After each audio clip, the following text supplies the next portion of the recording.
It's Monday, we're back. It's Weather for Weather Geeks time. Hope you had a great weekend, everyone. Our work week starts on a mild note today, but things are about to change. This is the cool down that we've been talking about for what seems like forever now. The cooler pattern is finally getting set to settle on in. But with the recent warm weather, of course, spring has been advancing northward way ahead of schedule, and I've seen pictures of quite a few trees blooming in the I-70 corridor from Dayton to Columbus over towards Pittsburgh as well. Now, locally, not seeing a lot of trees blooming per se, but certainly some crocuses and tulips and things like that are starting to show signs of life. This northward progression of the leaf out will slow quite a bit, I think, over the next couple of weeks with cooler, more seasonable weather settling in. But another sign that spring is a-coming this coming weekend is the return of daylight saving time at 2 a.m. on Sunday. This, of course, means that we flip the clocks ahead an hour. It's a good opportunity, a good reminder to test your batteries in your alarms, smoke detectors, carbon monoxide detectors, and, of course, at this time of the year, when we move the clocks forward, for a lot of us, it means an hour less sleep that we gain back in the fall season. But most noticeable, of course, is the evening daylight. Sunday evening, the sunset will be at 7:25. Now, the sunrise at 7:39, that'll be kind of abrupt because we've gotten used to getting kind of light out at about 7:15. But those later sunrises are kind of a temporary thing. We gain daylight so quickly at this time of the year that those sunrises will be back before 7 a.m. before you know it.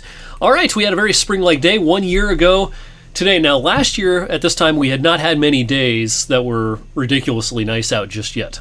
And so I do remember this date on March 6, 2022 is like the first really nice get outside, get some fresh air kind of day that we had so far that season. We've had more of those kinds of days so far this year, but yeah, 73, a record high on today's date in 2022.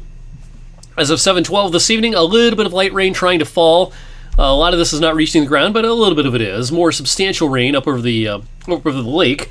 We're missing out on the snow component of this for the most part, even though there could be a couple of flurries late tonight. This will be substantial enough snow that some slick travel can occur tonight into tomorrow morning along the I-80 corridor.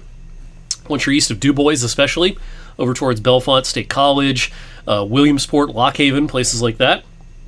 Over into the Poconos in northeast PA, and even just north of Philadelphia, just west of New York City. A slippery morning commute could be in the cards for tomorrow morning. This is a big-time temperature gradient across the region. They got into the 70s in Cincinnati today.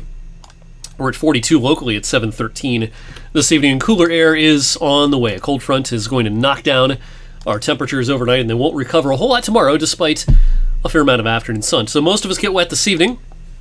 Then we'll get a break, and then tomorrow before daybreak, I'll rewind this a couple of hours, right around 4 to 5, 6 a.m., I think there could be a couple of snowflakes mixed in with raindrops, no big deal.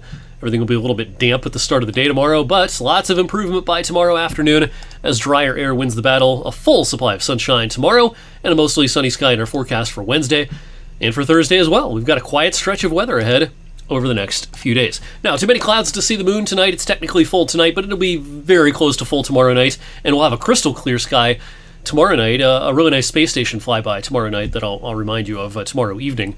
But yeah, check out the moon tomorrow night. Oftentimes the full moon in the month of March is called the worm moon due to the warming ground and the resurgence of earthworms because of the ground warming up at this time of the year. So that'll be something to check out tomorrow evening. And here it is. Now, this is not an extreme pattern. This is not going to be the kind of pattern that delivers really crazy cold March weather, but it will be a pretty consistently cool to chilly pattern taking us through the next 10 days. We'll be close to average Thursday and Friday, but then a handful of degrees below average starting over the weekend and taking us into next week. This is not going to go into the record books or anything like that. The anomalies are not going to be that impressive, but pretty consistently chilly weather. And in fact, it will probably string together the most consecutive cooler than average days since late in 2022. We had a few in a row, 4 in a row, I think, at Christmas time, and then you have to go back to November to find a stretch longer than that. I do think we'll probably see a stretch like that coming up, but keep your expectations in check. This is not going to be some sort of like January cold snap, but it is going to be on the chilly side, something we haven't said very often in recent weeks. Thanks for checking out Weather for Weather Geeks tonight. Same time, same place on Tuesday.